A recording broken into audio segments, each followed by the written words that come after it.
Thank you. I rise tonight to talk about trains and what can only be described as a bulging red-hot potato mess that we've seen on our train system. And I just don't mean that mess that's close to the city, but also a mess that's out in the region, which live with poor rail services year-round.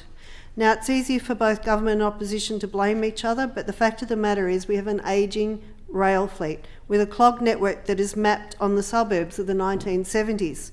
Today we have so much growth in the southwest growth area. We have growth at the airport, and the best we get is the purchase of land between the airport and Campbelltown. No tracks. Even when there are tracks outside of the comfort of the inner west or the eastern suburbs with a number of transport options, the service is not what we expect. Wollondilly has had 4 members since the seat was re-established, and yet it still has the trains and the timetables of decades ago. On top of this, the trains are consistently late. It does not need to be a chaotic day with lines down for my community. The delays and cancellations are a reality. So when Wollondilly residents see the uproar in the city, the calls to fix the system, and the promise by the Premier to give a free day's travel, you can understand our call. Maybe we should have free transport nearly every day. The Southern Highlands line that runs through the Wollondilly is the sole public transport option for Wollondilly. There are 2 other private buses, yes, just 2, in the Wollondilly as well. Just remember, we're as large as the whole of the Sydney metropolitan area. But even these do not suit any office worker as they travel through the villages throughout the day. The 2025 patronage as of 5th of April 2025 showed that the Southern Highlands had a patronage of 69,571, 40,000 less than the Hunter, 800,000 less than the Blue Mountains, and just under $1 million less than the South Coast line, and a whopping 1.5 million less than the Central Coast and Newcastle line. This is on the line that goes to Canberra, the nation's capital. It's such a lost opportunity and a great disappointment.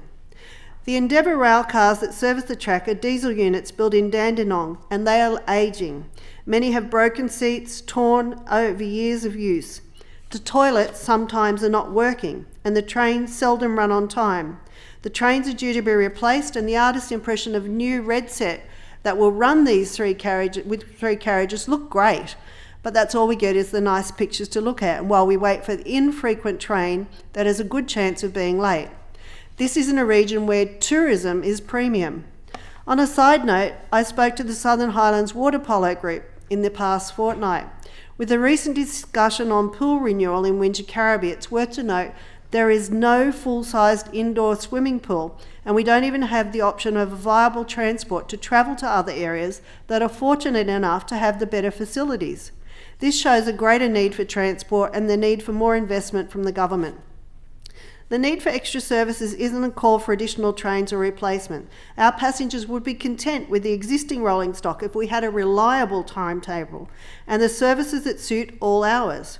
Running trains every half an hour on the line is an ambitious call and one I think we could work towards. But this is all long term. Even short-term announcement of the set replacement is yet to be made.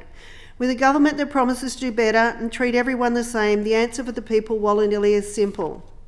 Maybe we need free transport every day on the Southern Highlands line. The trains are late and chaotic one day in Sydney, and there's free transport for one day.